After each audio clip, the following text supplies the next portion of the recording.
Happy Thursday, Cyclone Fanatics. I'm Chris Williams, hanging out at Mr. B's here at 1995 Northwest 86th Street in Clive with my good friend Tim Sitzman, as we do each and every Thursday here at CycloneFanatic.com. Tim, we need to do one of these shows and talk about a win sometime, because I tell you what, we've been talking about a lot of losses. We've been in a bad streak right Oh, now. man. I'll tell you, it's not for effort. They were shorthanded last night, played hard. Oh, I tell you what. And listen, Fanatics, I get it. You don't want to hear excuses. We're not making excuses today. Tim and I are just going to have a conversation about just exactly how many curveballs this team has been tossed. We almost forget how many things. Oh, it's unbelievable. It's just one thing after another. LaRon Dindy was gone last night at his great-grandmother's funeral. Right. It's just, and it's things like that you just can't control, and that's just a tough break. And it no other way to put it. Sounds like we got some illness up there, and Yep. they're playing through it. I was thinking about this morning before he came in. They're as good a 30-minute basketball team as there is in America. No. We just got to play 40, Yeah. and that's just really, they play great for 30, 35 minutes. It's those.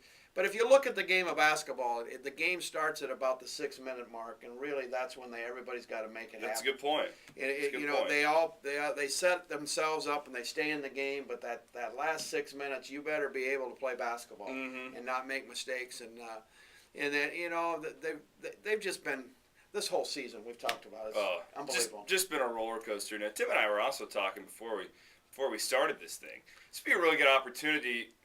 Like, I know you don't want to talk NIT. Nobody wants to talk NIT because we wanted to go to the NCAA tournament at the beginning of the year. But at this point, that might be best case scenario. And if you're going to make the NIT, this might be a good year to do it, because you got names like North Carolina, UConn, some really high-class programs are going to be in that tournament. You could really give yourself some exposure by getting into that tournament this year. I think basketball over the last 4 or 5 years has changed a lot. There's a lot of parity, a lot of good teams out there. I mean, teams that day in, day out could compete, maybe for that 30 minutes we talked about a little earlier. Yeah. But we're seeing that NIT tournament become a really quite interesting tournament. Yeah. Where maybe 10, 15 years ago, nobody paid attention to Nobody it. cared. And it's still hard. Like, I don't remember who won the NIT last year, 2 years ago. But my point is, if North Carolina's in it, if UConn's in it, if Arizona is in it, some of those schools are participating in it. It's going to gain more national recognition this year. I'm not saying it will last. I don't know about that, but I think it's going to be a competitive tournament that could, in return, do the program some good.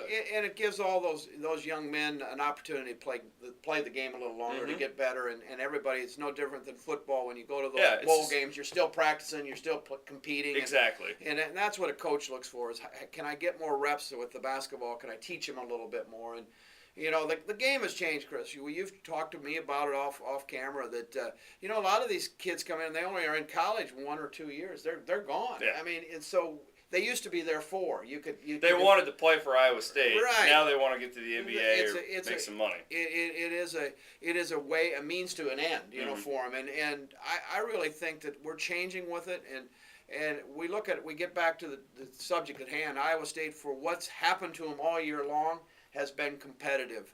But the problem of it is, I know for you fans out there, we aren't making excuses. We aren't where we'd like to be, and I think we're going to see some changes as we get some recruits in next year. We're going to lose some key players, we know, but I think we're going to be all right. I think maybe a better team in some respects. They're going to be a more guard-oriented team next year, and that tends to have a lot of success in college basketball. Yeah. I actually saw, I don't remember which poster it was, and I apologize for not remembering, but somebody posted yesterday on our message board, I would rather have a team of good guards and an average front court than a really good front court like Iowa State has this year, and not so good guards. Well, yeah, I totally agree. And as you look at the game of basketball, it is that last 5-6 minutes of the game, and that's when the guards take over. That's when you don't make mistakes. That's when you make the free throws. Yeah. It just becomes a guard-oriented game in the last 4 or 5 minutes, especially the last 2. But you still need that front court to get you to the last 2 or 3 minutes. And that was painfully evident last night, Tim, in the last 2 minutes. Iowa State doesn't have anyone to shoot. I mean, there's nobody in that backcourt, who's just like, give me the ball. Colvin, as much promise as he has, he's not a very good shooter. Deontay Garrett's an awful shooter. Sorry, Deontay. It's just the truth. Scott Christopherson's playing with mono, can barely run up and down the floor.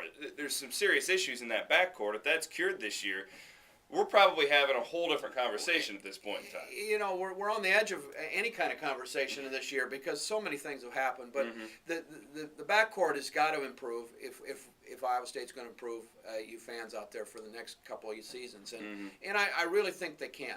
The shooting, you know, they got to spend a little time in the gym and understand what they have to do, and that's got to come. But you got to have somebody that can hit that 3-pointer or drive the ball to the hoop and get it to that backcourt that can score. Yeah. You know, you just got to have that happen. It's a vicious circle right now that's going on because the point guard play is hurting. Yeah. And then it's hard to get your horses the ball.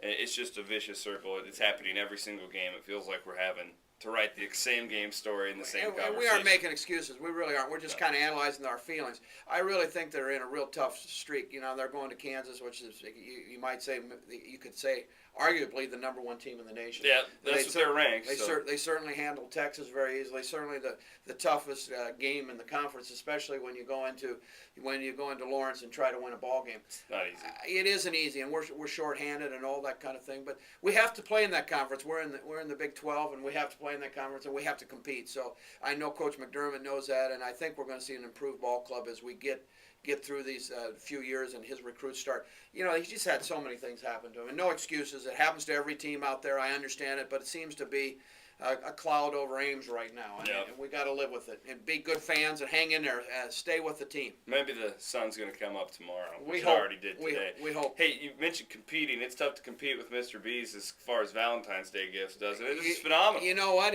Valentine is this weekend. We do a lot of nice things. This is the last 4 days of our sale also, and we're 50% off on a lot of items. Our hours, for those of you fanatics who might not know, we're open from 10 until 7, Monday through Thursday. We're open Friday, 10 until 6, Saturday, 9 until 5, and Sunday. We're open Sunday even, and noon until 4 during the winter. Because in the summer everybody's out playing. So come in and see us. We're at 1995 Northwest 86th Street, and it's always nice to have Chris come in every week, and I'd like to have some of you fanatics come in every week. Come in and tell Tim hi, and he'll hook you up. And they have women's clothes too. It's Absolutely. not just menswear. A lot of women's things for you guys out there looking for a gift for your Valentine. There you go. Thanks, Tim. Thank you, and it's good conversation. Fans, remember your fans and their young kids, and stick with your team. I agree, 100%. For Tim Sitzman, I'm Chris Williams saying, so long, fanatics.